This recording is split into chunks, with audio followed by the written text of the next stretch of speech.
रूस अपने इतिहास के सबसे बड़े ईंधन संकट का सामना कर रहा है। व्लादिमीर पुतिन, जो दशकों से यूरोप के ऊर्जा स्रोतों को बंद करने की धमकी देते रहे हैं, अब अपने ही बनाए नर्क की सबसे ठंडी और अंधेरी सर्दी का सामना कर रहे हैं।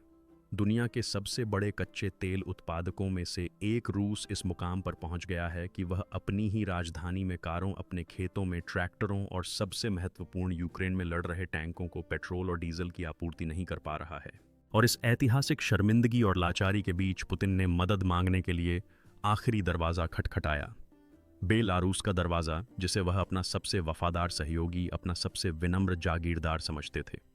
इन तीखे हकीकतों का सामना करते हुए दो बेहद अहम सवाल मन में आते हैं। रूस इस ईंधन संकट में कैसे फंस गया और क्या बेलारूस में पुतिन की ऊर्जा कमी को पूरा करने की क्षमता है? सबसे पहले हमें यह समझना होगा कि रूस इस दयनीय ईंधन संकट के जाल में कैसे फंस गया, जो सोवियत काल से भी बदतर था। रूस की वर्तमान लाचारी को समझने के लिए हमें पिछले 1 साल से यूक्रेन द्वारा चलाए जा रहे चतुराईपूर्ण और निर्मम ऊर्जा गला घोंटने के अभियान को देखना होगा। कीव अच्छी तरह समझता था कि युद्ध केवल खाइयों में नहीं जीता जाएगा, बल्कि एक आधुनिक राष्ट्र की जीवन रेखा उसका ऊर्जा ढांचा है। और इसी समझ के साथ उसने रूस के सबसे सुरक्षित, सबसे गहरे और सबसे मूल्यवान ठिकानों यानी उसकी तेल रिफाइनरियों पर अपने लंबी दूरी के कामिकेज यूएवी मानव रहित हवाई वाहन दागे। ये कोई अचानक हमला करने वाली कार्रवाई नहीं थी। यूक्रेनी सेना ने रूसी ऊर्जा संयंत्रों के खिलाफ एक बेहद योजनाबद्ध और व्यवस्थित विनाश अभियान चलाया। आंकड़े इस अभियान के विनाशकारी प्रभाव को दर्शाते हैं। नवीनतम विश्लेषण के अनुसार यूक्रेन ने रूस की 38 रणनीतिक रूप से महत्वपूर्ण बड़ी तेल रिफाइनरियों में से कम 16 पर सफलतापूर्वक हमला किया। इन हमलों ने कई बार रूस की कुल रिफाइनिंग क्षमता का लगभग 40% हिस्सा नष्ट कर दिया। इसका मतलब है कि रूस अब प्रतिदिन लाखों बैरल कम गैसोलीन, डीजल और जेट ईंधन का उत्पादन कर पाएगा। इस स्थिति ने रूस के डीजल निर्यात को 2020 के बाद से अपने सबसे निचले स्तर पर ला दिया है, जिससे क्रेमलिन के विदेशी मुद्रा के सबसे महत्वपूर्ण स्रोतों में से एक सूख गया है। हालांकि असली झटका घरेलू बाजार में महसूस किया गया। उत्पादन में इस भारी गिरावट ने देश के विशाल भूगोल में, जो 11 समय क्षेत्रों में फैला हुआ है, अभूतपूर्व ईंधन की कमी और रसद संबंधी दुःस्वप्न को जन्म दिया। क्रीमिया जैसे कब्जे वाले क्षेत्रों और दक्षिण के कृषि केंद्रों में राज्यपालों को घबराहट के बीच सोवियत काल के प्रतिबंध, जैसे कि साप्ताहिक 20 लीटर गैसोलीन राशन लागू करने के लिए मजबूर होना पड़ा। यह केवल एक आर्थिक संकट नहीं था, बल्कि पुतिन के स्थिरता के वादे और एक ऊर्जा महाशक्ति के रूप में उनकी छवि का उनके ही लोगों की आंखों के सामने चकनाचूर होना था। इस पूर्ण पतन के बीच ही पुतिन ने एक हताश कदम उठाते हुए बेलारूस की ओर रुख किया। स्मोलेंस्क क्षेत्र की दुखद घटनाओं ने क्रेमलिन के मिन्स्क के प्रति जबरन रुख की नाजुकता और हताशा को लगभग लाक्षणिक रूप से उजागर कर दिया। रूस ने बेलारूस से आने वाले कीमती ईंधन को देश के अंदरूनी हिस्सों तक पहुंचाने के लिए अपनी सबसे विश्वसनीय सड़क मिन्स्क मास्को रेलवे लाइन का इस्तेमाल करने की योजना बनाई थी। हालांकि इस धमनी की संवेदनशीलता का दर्दनाक प्रदर्शन हुआ। स्मोलेंस्क में एक ट्रक एक लेवल क्रॉसिंग पर ईंधन से भरी ट्रेन से टकरा गया, जिससे पेट्रोल से भरी 18 ट्रेनें पटरी से उतर गईं और एक विशाल आग के गोले में बदल गईं। मीलों दूर तक दिखाई देने वाली लपटों से आसमान जगमगा उठा। यह घटना सिर्फ एक दुर्घटना नहीं, बल्कि रूस की वर्तमान स्थिति का एक सटीक सारांश थी। दूसरे शब्दों में, यूक्रेन के रणनीतिक प्रहारों से पहले ही पटरी से उतर चुकी एक व्यवस्था, जो छोटी सी बाधा, सबसे साधारण सी गड़बड़ी का भी सामना करने में असमर्थ थी, आग की लपटों में खुद ही नष्ट हो रही थी। वे 18 जलती हुई गाड़ियां न केवल हजारों टन ईंधन के नुकसान का प्रतीक थीं, बल्कि यह भी दर्शाती थीं कि पुतिन की बेलारूस पर निर्भर रहने की योजना कितनी अनिश्चित थी। इस आग ने न केवल रेलवे लाइन को घंटों तक बंद रखा, बल्कि यह भी उजागर किया कि रूसी रसद प्रणाली कितनी कमजोर और नाजुक है। तो इस रसद संबंधी दुःस्वप्न के बावजूद क्या बेलारूस सचमुच रूस का रक्षक बन सकता है? आंकड़ों को देखते हुए इस प्रश्न का उत्तर क्रेमलिन के लिए पूरी तरह निराशाजनक है।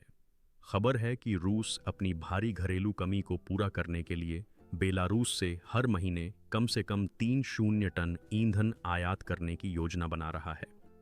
यह कोई क्षणिक तत्काल मांग नहीं है, बल्कि एक निरंतर आवश्यकता है, जो दर्शाती है कि संकट कितना गहरा है और रूस समझता है कि वह अपनी रिफाइनरियों की मरम्मत इतने कम समय में नहीं कर सकता। हालांकि बेलारूस की कठोर वास्तविकताएं इस मांग के आड़े आ रही हैं।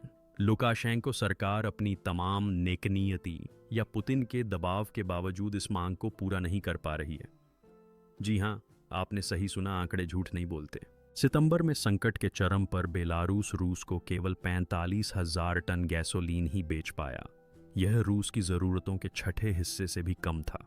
असली और बड़ी समस्या बेलारूस की कुल उत्पादन क्षमता है। बेलारूस की 2 प्रमुख रिफाइनरियां पूरी क्षमता से चलने पर प्रतिवर्ष लगभग 32 लाख टन ईंधन का उत्पादन करती हैं। रूस की 3 टन प्रतिमाह की मांग प्रतिवर्ष 36 लाख टन के बराबर है। यह सरल गणित एक भयावह सत्य को उजागर करता है। रूस बेलारूस से अपने पूरे वार्षिक उत्पादन से भी ज्यादा ईंधन की मांग कर रहा है। अगर लुकाशेंको पुतिन की मांग को पूरी तरह मान लेते तो उनके पास अपने देश की घरेलू ईंधन जरूरतों, अपने किसानों, अपनी सेना या अपनी जनता के लिए एक बूंद भी ईंधन नहीं बचता। यह दुविधा देश को पूरी तरह से बर्बाद करने के बराबर है, जो आर्थिक आत्महत्या है। अपने ही देश में पहले से ही विरोध प्रदर्शनों और आर्थिक तंगी से जूझ रहे लुकाशेंको के लिए ऐसा जोखिम उठाना नामुमकिन है। यह स्थिति दर्शाती है कि बेलारूस में ईंधन की पुतिन की आखिरी उम्मीद भी पूरी तरह खत्म हो चुकी है। यह कोई बचाव योजना नहीं, बल्कि 2 डूबते जहाज़ों का एक दुखद दृश्य है जो एक दूसरे को रस्सियां फेंककर तेजी से डूबने की कोशिश कर रहे हैं। लुकाशेंको ने भले ही पुतिन के जलते हुए पेट्रोल पंप को बचाने के लिए हाथ बढ़ाया हो, लेकिन उनके पास जो पानी की बाल्टी है उससे इस नारकीय आग को बुझाने में जरा भी फर्क नहीं पड़ेगा। इसलिए ईंधन आयात के लिए बेलारूस पर रूस की निर्भरता न केवल एक आर्थिक संकट का, बल्कि एक गहरे रणनीतिक और राजनीतिक पतन का भी स्पष्ट संकेत है। ये विवरण रूस के लिए कई बुनियादी और दर्दनाक सच्चाइयों को भी उजागर करते हैं। यूक्रेन के ऊर्जा ढांचे पर ड्रोन हमले बेहद सफल रहे हैं और रूस को ऐसी असुरक्षित स्थिति में धकेल दिया है जो उसने दशकों में नहीं देखी थी। यह युद्ध अब रूसी उद्योग के केंद्र में जीता जा रहा है। दुनिया की यह ऊर्जा दिग्गज कंपनी अब एक नाजुक ढांचा बन गई है जो अपनी बुनियादी ज़रूरतें भी पूरी नहीं कर पा रही है और बाहरी मदद पर निर्भर है। ही जाती क्रेमलिन के लिए यह उसकी महाशक्ति की छवि का पूर्ण विनाश है।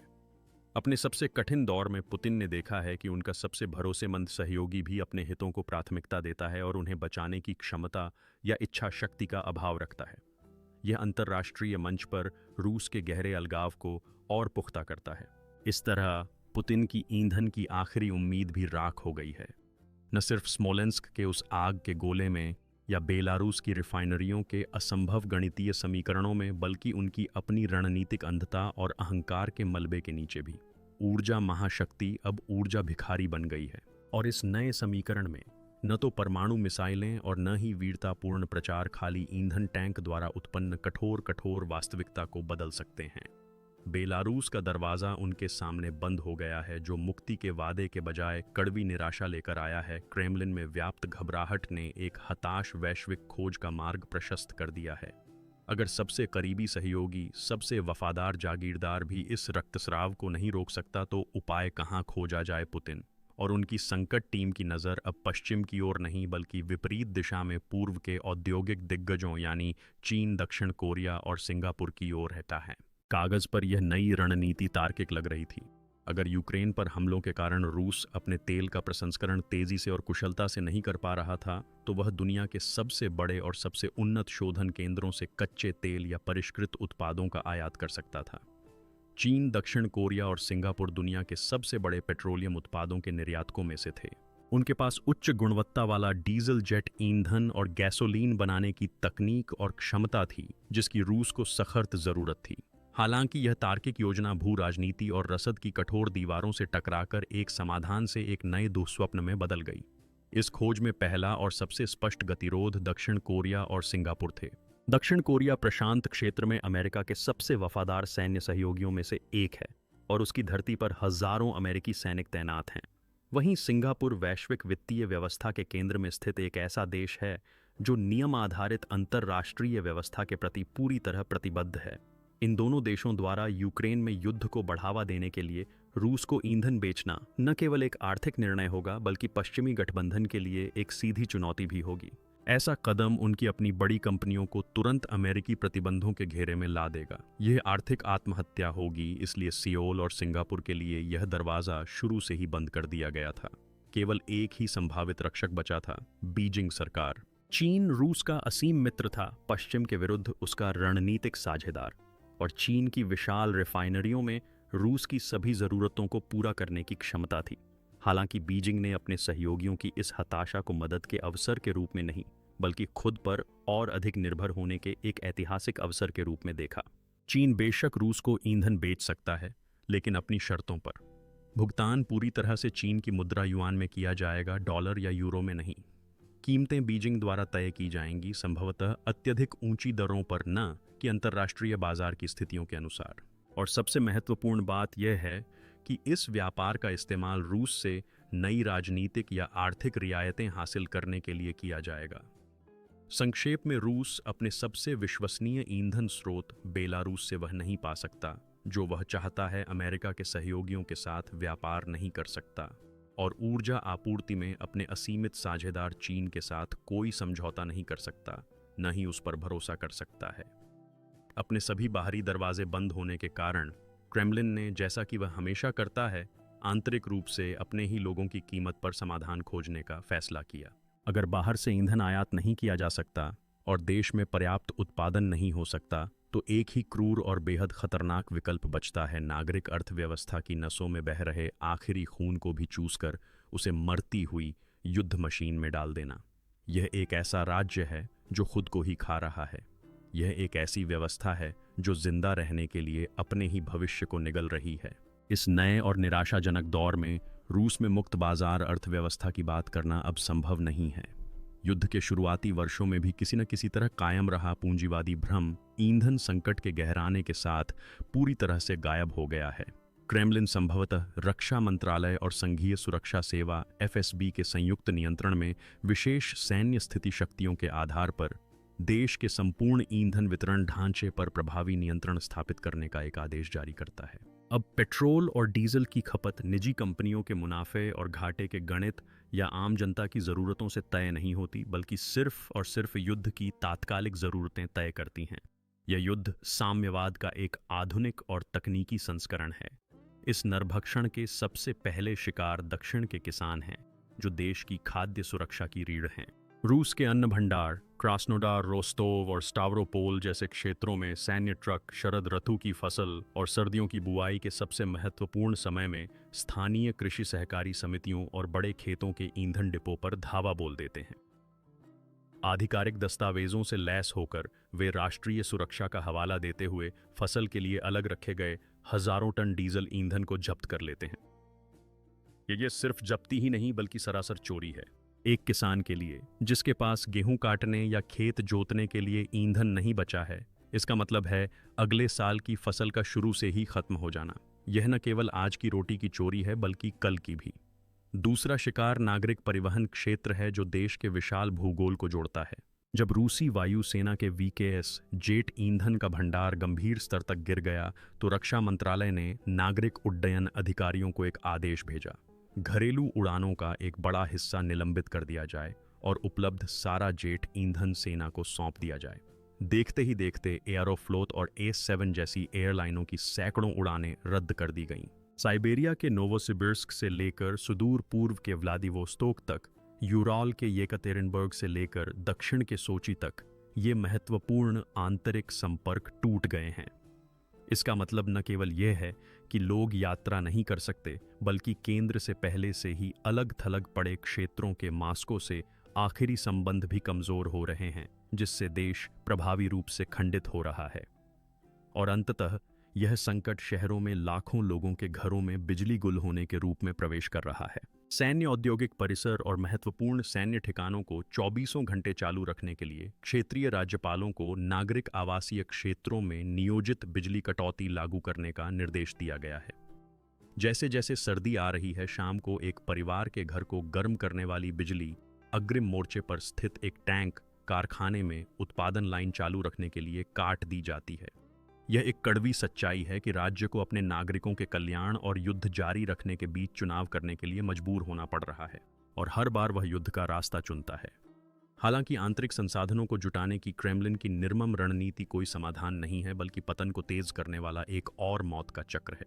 क्योंकि ये कदम एक आत्मघाती तर्क पर आधारित हैं जो आगे चलकर रूस की युद्ध करने की क्षमता को और कमजोर कर देता है। जब आप किसी किसान का डीजल ईंधन जब्त करते हैं तो आप न सिर्फ उस साल की फसल बल्कि अगले साल का खाद्यान्न उत्पादन भी बर्बाद कर देते हैं। इसका मतलब है कि मोर्चे पर तैनात सैनिकों को भेजी जाने वाली रोटी महीनों बाद भी बाजार में नहीं होगी। जब आप नागरिक उड़ानें रोकते हैं तो आप न सिर्फ व्यापार और पर्यटन को बल्कि देश के विभिन्न क्षेत्रों के बीच नाजुक सामाजिक और आर्थिक संबंधों को भी तोड़ देते हैं। और सबसे महत्वपूर्ण बात, जब आप इस तरह नागरिक अर्थव्यवस्था को पंगु बना देते हैं तो आप युद्ध के लिए सबसे जरूरी चीज को भी खत्म कर देते हैं, कर राजस्व। किसान जो अपने खेत नहीं जोत सकते, ट्रक चालक जो अपना माल नहीं ढो सकते, कारखाने जो उत्पादन नहीं कर सकते, वे कर नहीं दे सकते। यह अपने घर को गर्म करने के लिए अपने फर्नीचर को जलाने जैसा है। आपको पल भर के लिए गर्मी तो मिल जाती है, लेकिन सुबह उठने पर आपके पास बैठने के लिए कुर्सी तक नहीं होती। इससे भी महत्वपूर्ण बात यह है कि जब्ती की ये सीधी और निर्मम कार्रवाई लोगों के धैर्य को तोड़ने वाली आखिरी चीज साबित हो सकती है। एक व्यक्ति कुछ समय तक पेट्रोल की बढ़ती कीमतों को बर्दाश्त कर सकता है, लेकिन जब वह एक सुबह उठेगा और राज्य के सैनिकों को उसका पूरा शीतकालीन ईंधन भंडार जब्त करते हुए देखेगा तो उसकी प्रतिक्रिया बहुत अलग और कहीं अधिक हिंसक होगी। यह अब कोई अमूर्त आर्थिक संकट नहीं है, यह राज्य द्वारा अपने ही नागरिकों के विरुद्ध की गई लूट है। और यह उस स्थानीय और स्वतः स्फूर्त विद्रोह को, जिसका हमने अपने पिछले लेखों में विश्लेषण किया था, एक ऐसी आग में बदल सकता है जो पूरे देश को अपनी चपेट में ले ले।